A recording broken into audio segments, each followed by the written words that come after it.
Okay, yini kuma ewo chono so aha age politics abedi. Political source train me go make headlines ne gemre na eribi ekso mo ni demia hobrak semu onia yanko yensemu. Edu evra eye Parliament of Ghana na onia eye majority leader itimi esusuja edigu eye afeyon marking so a onia enya asenkoto akra. Abra o deliver eye ne propaganda speech efa koko hono.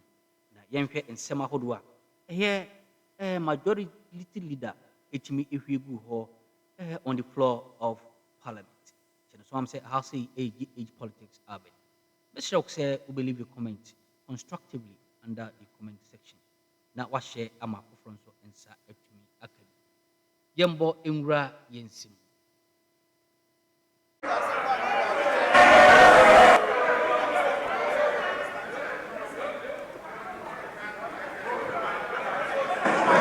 I want to thank His Excellency, the President John Dramani Mahama, for his leadership. Ghanaians are very grateful to you. Mr. Speaker, it is obvious that the Ghana you inherited and the Ghana you speak of today is like day and night.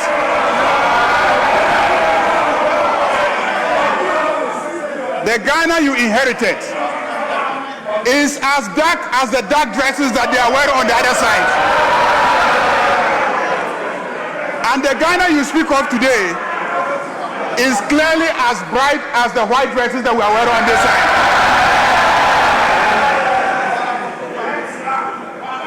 Mr. Speaker, clearly, everything that you have said here is true. Mr. Speaker, Honorable Afenyo Makin will attest to that. He will attest to the fact that the big push is pushing through Winneba steadily.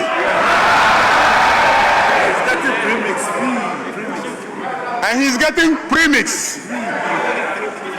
Mr. Speaker, it seems today is about cocoa prices. I can understand. Mr. Speaker, let me read Reuters today. Reuters has confirmed Ivory Coast will pay cocoa farmers 800 to 1,000 CFA francs per kilogram for the mid-crop starting March 1st. The main crop price was 2,800 CFA francs per kilogram. When converted to Ghana cedis, this is about 980 to 1,225 Ghana cedis per 64 kilogram bag.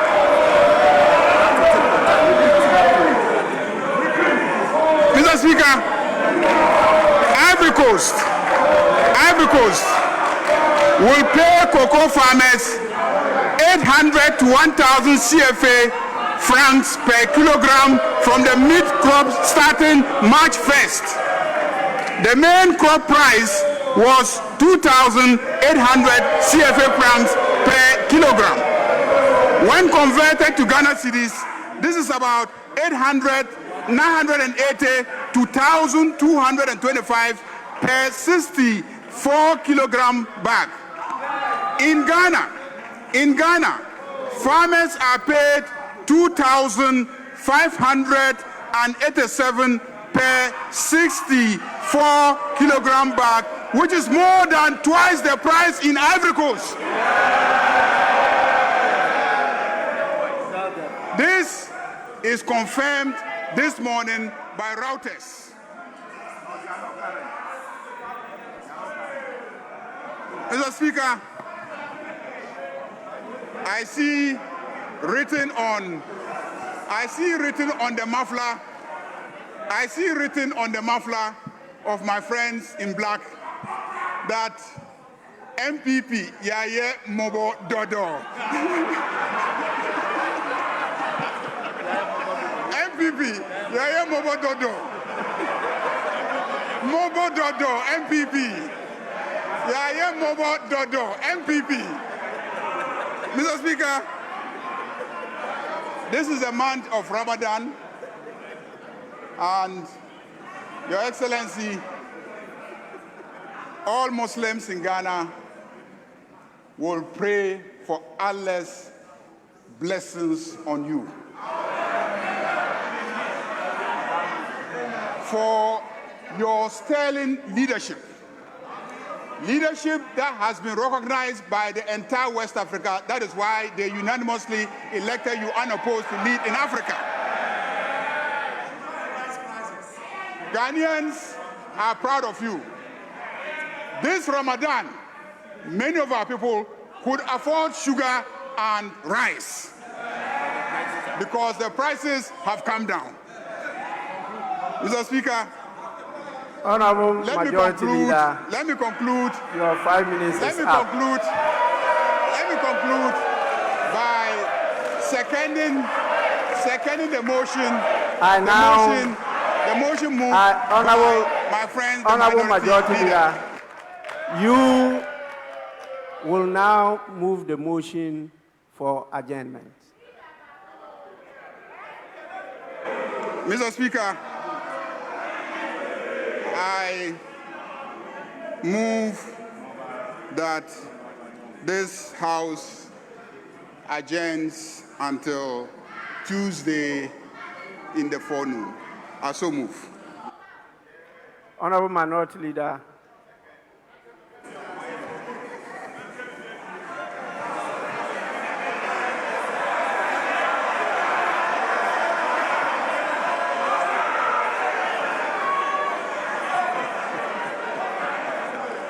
Mr. Speaker,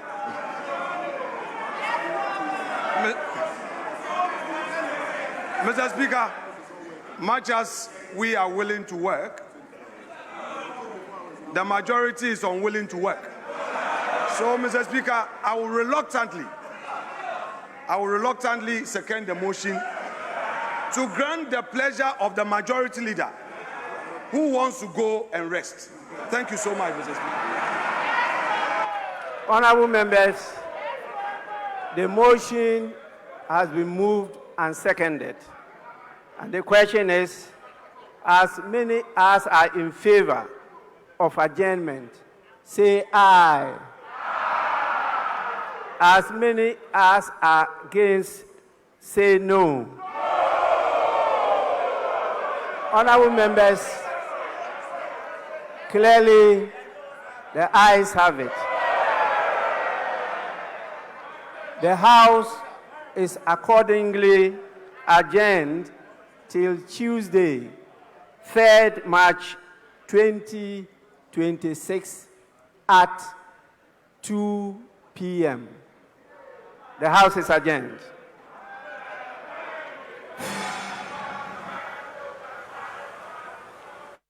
Projects and seek to finalize all financing arrangements for other water supply projects in Tamale, Yendi, Techiman, and Takwa.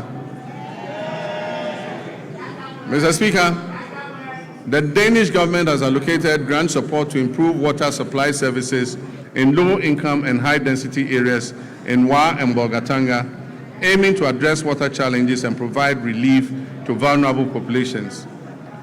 Mr. Speaker, the following rural water supply projects are ongoing: Asankregwa, Sehwiyoso, Duadaso, Kwemandamfa, Goso, Dwabing, Aveime, and Edumbamso. To strictly follow the resetting agenda and secure sufficient funding, the Ministry of Finance has allocated 6.3 billion Ghana cedis to the District Assembly's Common Fund. This amount covers 4 quarters of the 2025 fiscal year, and it has been allocated to all 261 metropolitan, municipal, and district assemblies to execute their activities outlined in the medium-term development plans and annual action plans. Mr. Speaker, out of the amount released, a total of 4.3 billion has been dispersed to all MMDAs. The 4th quarter installment is being processed and will be disbursed soon. Mr. Speaker, all members of this House will agree with me. All members of this House will agree with me that the flow of resources to the district assemblies is unprecedented.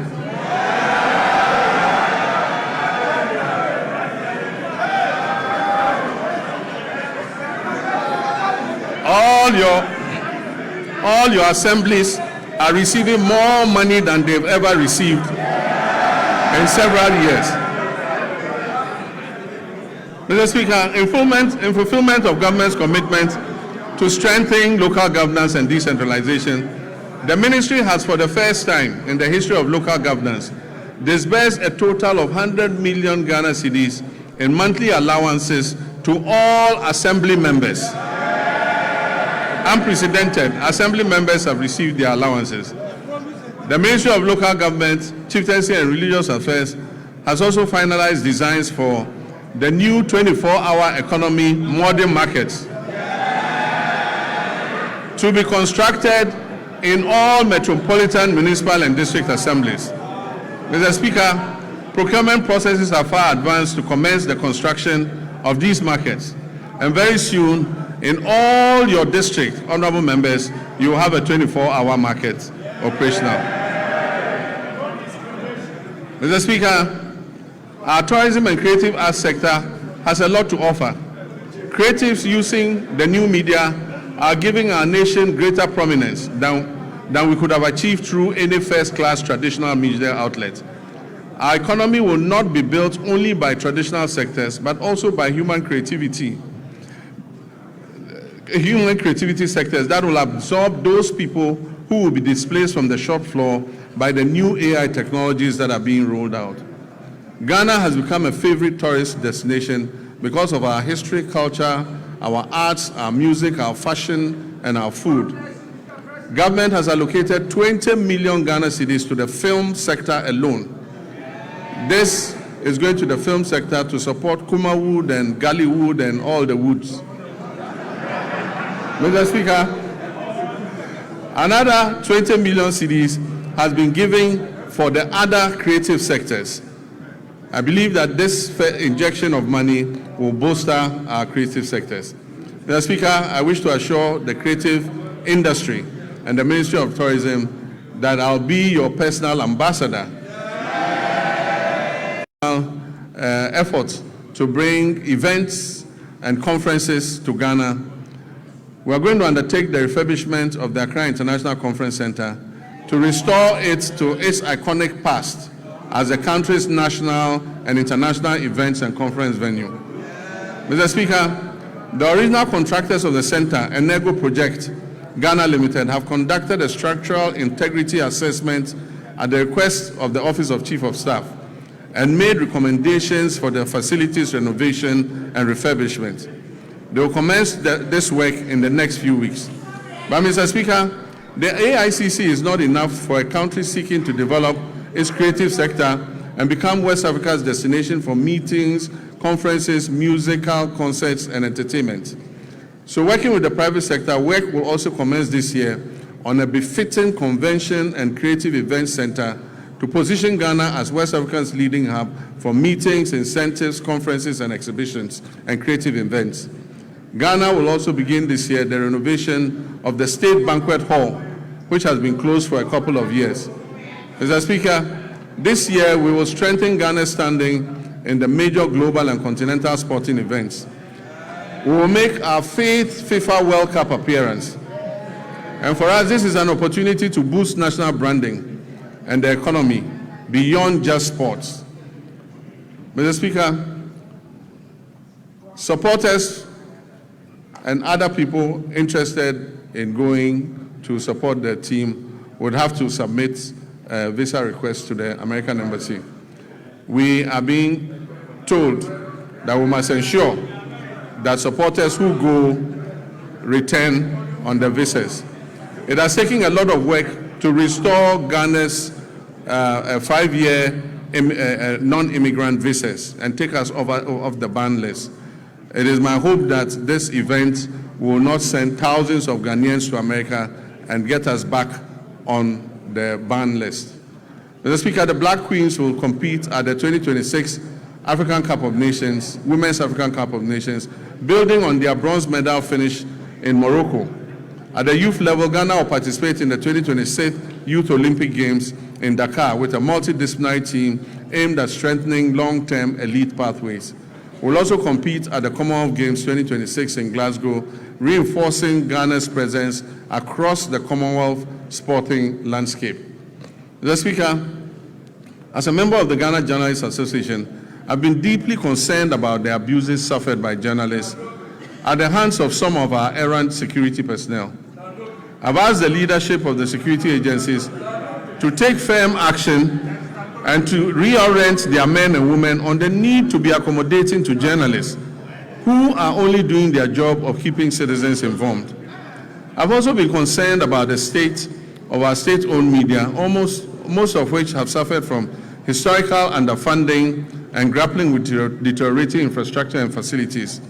I recently toured these media houses to learn about their challenges at first hand, and we're currently putting together a revitalization plan to leverage their valuable assets and re-inject life into their operations.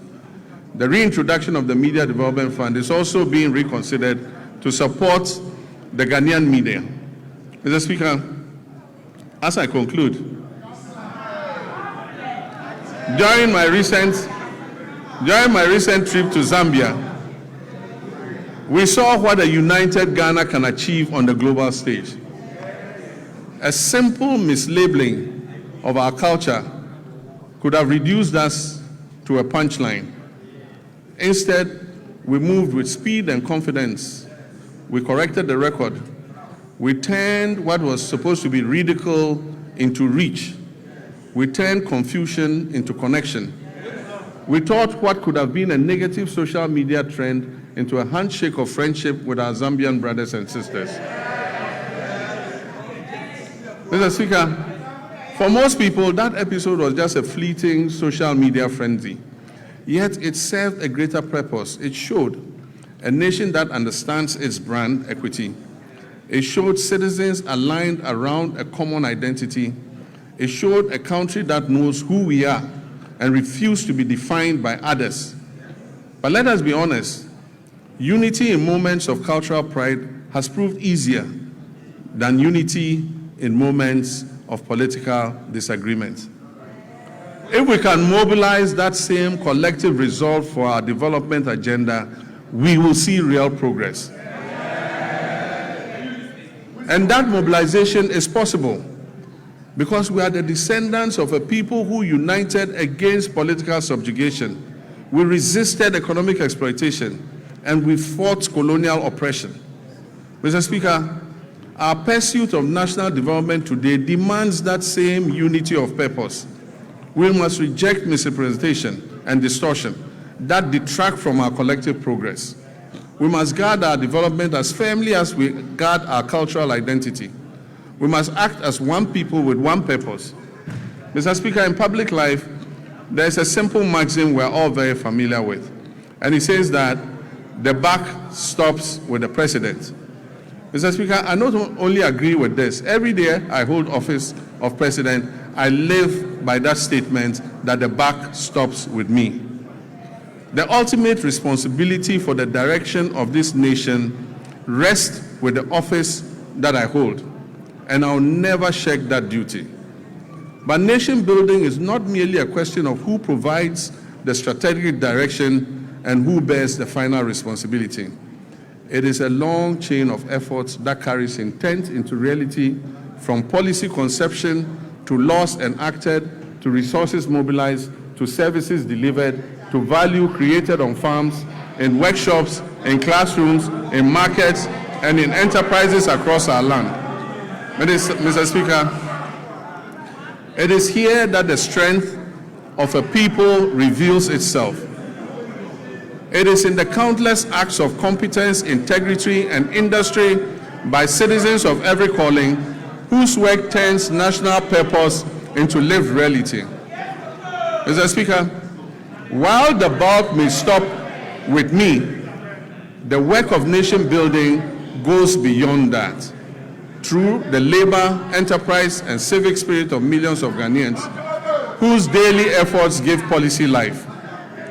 Mr. Speaker, I will continue to carry the weight of final accountability. And I ask in equal measure that our citizens bring their full measure of energy, skills, and patriotism to the common task of advancing our country. That is how nations are built. That is how economies grow. No policy can substitute for civic duty. No program can replace the quiet discipline with which millions of Ghanaians sustain their families, serve their communities, and carry this republic forward each day. Mr. Speaker, we are sometimes tempted to judge our nation only by our failures and our difficulties. But the country is not defined solely by its difficulties. It is defined by the choices its people make in response to those difficulties. Repeatedly through our history, Ghanaians have chosen steadiness over despair. We and some of the team course watching on us, Mamma was so general or hard. Senator Hobart India Nubi Edumiania, Yabet sign as some.